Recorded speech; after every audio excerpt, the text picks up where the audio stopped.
बड'लेण्डआव थांनाय 3 बोसोराव गोजोननि थासारिया फैदों बे गोजोन थासारिखौ जोङो बयबो सेलिब्रेट खालामदों आरो गोजोन थासारि फैनाय लोगो लोगोनो दिनै जोंनि आबादारिफ्रा मोजाङै आबाद मावनाय जोंनि फरायसाफ्रा मोजाङै फरायनाय जोंनि गेलेग्राफ्रा मोजाङै गेलेनाय गासैबो थासारिया फैदों आरो बे थासारि फैनायनि थाखाय जोंनि भारतनि प्रधानमन्त्री नरेन्द्र मोदी बिथां भारतनि नखर मन्त्रि अमित शाह बिथां आसामनि chief minister doctor Himanta Biswa Sharma बिथांमोनखौ जों साबायखर बावो आरो बे थासारिया जाहाथे अराय गोजोर थायो जे बे थासारिया अराय गोजोर थाबासो बड'फा उपेन्द्रनाथ ब्रह्मनि जे सिमां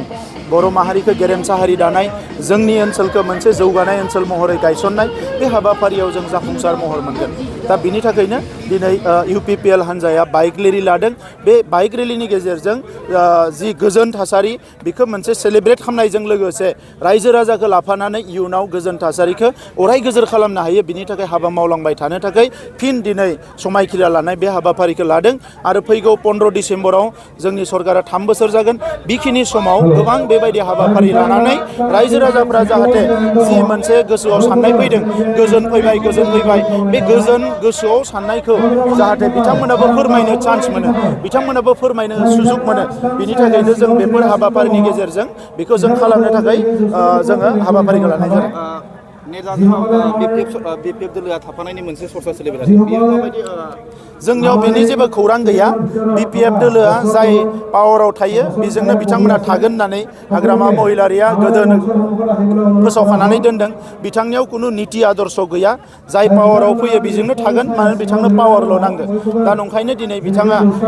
जाय पावाराव थायो बेजों थानो थाखाय थैथां नाजागोन दा बेखौनो बिथाङा नाजागासिनो दङ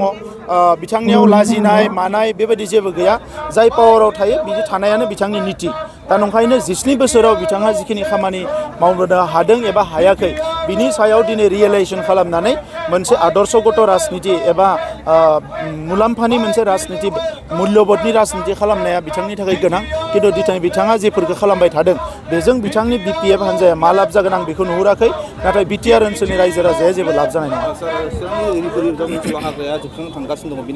बिनि सायाव जोङो गोख्रों राहा लागोन आरो चिरां DC आरो बाक्सा जोंहा क'क्राझार DC लोगोसे DFO गासैबो लोगो नांनानै फरेस्ट बिफान जोङो पुलिस बिफान एडमिनिस्ट्रेसन रायजो राजा लोगो नांनानै बे हाग्राखौ बेंनायनि थाखाय माखासे हाबाफारि जोङो थिग खालामदों आरो नैबे जोंहा कालि फुजानि उनावनो एबा दिवालीनि उनावनो बे माखासे एक्सन्सखौ जों गामियाव लानाय जागोन बिनि थाखाय जों सरसा खालामगासिनो दङ जोंनि EM रन्जित बसुमतारी बिथाङा अलरेडि बेखौ बड'फानि मुङाव बे फरेस्टखौ रिजार्भ फरेस्ट डिक्लेयार खालामनांगोन होनना प्रप'जेल होदोंमोन मैया दुलाराय बर' फरायसा आफादनि प्रप'जेलखौबो नुदों बेखौ लानानै जों नेक्स्ट इसिआव जों सावरायनानै बिनि सायाव जोङो फोसावनाय हाबाफारिखौ लागोन